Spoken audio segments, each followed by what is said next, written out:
एक ब्लास्ट और सब कुछ खत्म।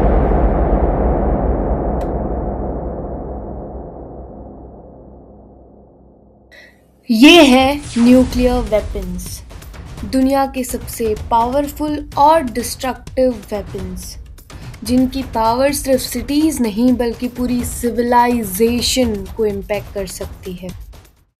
इसकी कहानी शुरू होती है न्यूक्लियर फिजन के डिस्कवरी से। जब साइंटिस्ट ने पता लगाया कि एटम को स्प्लिट करने पर एनॉर्मस एनर्जी रिलीज होती है। सिर्फ 1 kg यूरेनियम से उतनी एनर्जी रिलीज हो सकती है जितनी हजारों टन टीएनटी से होती है।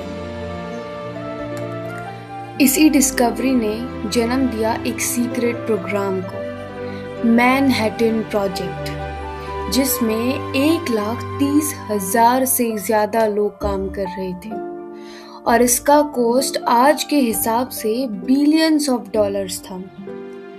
फिर आता है 1947, वर्ल्ड वॉर सेकेंड का लास्ट फेज।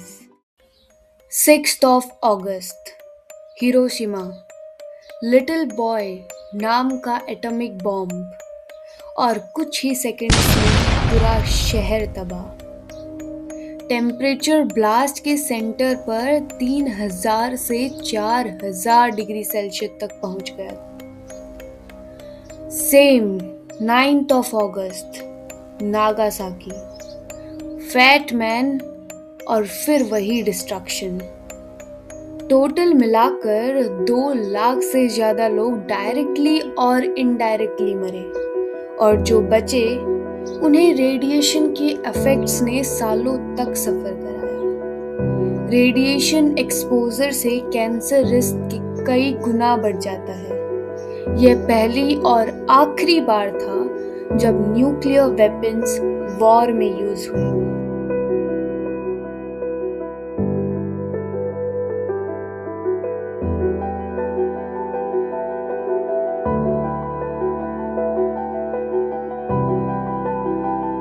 यहीं से शुरू हुई एक और कहानी, nuclear arms race. Cold war के दौरान यूनाइटेड स्टेट्स और रशिया ने हजारों न्यूक्लियर वेपन्स डेवलप किए। 1980s तक दुनिया में 60,000 से ज्यादा न्यूक्लियर वेपन्स मौजूद थे। कुछ मिसाइल सिर्फ 20-30 मिनट्स में एक कॉन्टिनेंट से दूसरे कॉन्टिनेंट तक पहुंच सकते थे। और तब आया एक dangerous concept, mutually assured destruction, mad. Simple मतलब, अगर एक कंट्री न्यूक्लियर अटैक करेगी तो दूसरी भी करेगी और दोनों का डिस्ट्रक्शन फिक्स है। टाइम के साथ न्यूक्लियर टेक्नोलॉजी और पावरफुल होती गई। एटॉमिक बॉम्ब के बाद आए हाइड्रोजन बॉम्ब्स, जो एटॉमिक बॉम्ब से 1000 गुना ज्यादा पावरफुल होते हैं। 1961 में रशिया ने टेस्ट किया तसार बॉम्बा, हिस्ट्री का सबसे पावरफुल न्यूक्लियर एक्सप्लोजन, लगभग 50 मेगाटन।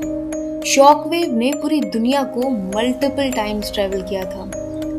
आज के टाइम में दुनिया में 9 कंट्रीज के पास न्यूक्लियर वेपन्स हैं। United states, Russia, China, France, United kingdom, India, Pakistan, north Korea और इजराइल। टोटल मिलाकर दुनिया में 12,000 से ज्यादा न्यूक्लियर वॉरहेड्स मौजूद हैं। इनमें से लगभग 2,000 वेपन्स हाई अलर्ट पर होते हैं, यानी मिनट्स के अंदर लॉन्च हो सकते हैं। आज के न्यूक्लियर वेपन सिर्फ बॉम्ब्स नहीं है, ये एक पूरा सिस्टम है। लैंड से लॉन्च होने वाले मिसाइल्स, सी से लॉन्च होने वाले सबमरीन मिसाइल्स और एयर से लॉन्च होने वाले बॉम्बर्स। इस सिस्टम को न्यूक्लियर ट्रायड कहा जाता है। सबमरीन्स ओशन के अंदर छुपे होते हैं जिससे डिटेक्शन मुश्किल होता है। लेकिन यहाँ सवाल यह है कि इन इतने डेंजरस वेपन्स को आखिर कंट्रोल कौन करता है? न्यूक्लियर नॉन प्रोलिफरेशन ट्रीटी का एम है न्यूक्लियर वेपन्स का स्प्रेड रोकना और international atomic energy agency monitor करता है कि कंट्रीज रूल्स फॉलो कर रहे हैं या नहीं। United Nations global peace maintain करने की कोशिश करता है। 190 प्लस कंट्रीज ने एनपीटी साइन किया है, लेकिन रियलिटी ये है सब कंट्रीज इन रूल्स को फॉलो नहीं करते और न्यूक्लियर वेपन्स आज भी एग्जिस्ट करते हैं। और अब आते हैं हम करंट सिचुएशन पर। आपने आज का ईरान इजराइल कॉन्फ्लिक्ट तो देखा ही होगा।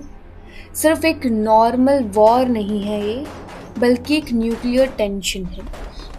इजराइल और यूनाइटेड स्टेट्स को कंसर्न है कि ईरान न्यूक्लियर कैपेबिलिटी डेवलप कर सकता है और इसी वजह से उसके न्यूक्लियर फैसिलिटीज़ पर स्ट्राइक्स और प्रेशर दोनों देखे गए हैं। अगर ईरान न्यूक्लियर वेपन बना लेता है तो मिडिल ईस्ट का पावर बैलेंस ड्रास्टिकली चेंज हो जाएगा। ये सिचुएशन कभी भी ग्लोबल लेवल तक एस्केलेट हो सकती है और अगर कभी न्यूक्लियर वॉर शुरू हो गया तो सिर्फ सिटीज नहीं, पूरा प्लैनेट इम्पैक्ट हो सकता है। टेम्परेचर गिर सकता है, क्रॉप्स फेल हो सकते हैं और दुनिया एक न्यूक्लियर विंटर में चला जा सकता है। साइंटिस्ट के अकॉर्डिंग ग्लोबल फूड प्रोडक्शन 50% तक गिर सकता है, जहां सर्वाइवल ही सबसे बड़ा चैलेंज बन जाएगा।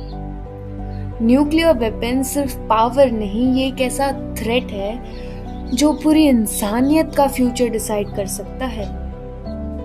If you find this video informative, please like, share, subscribe world now.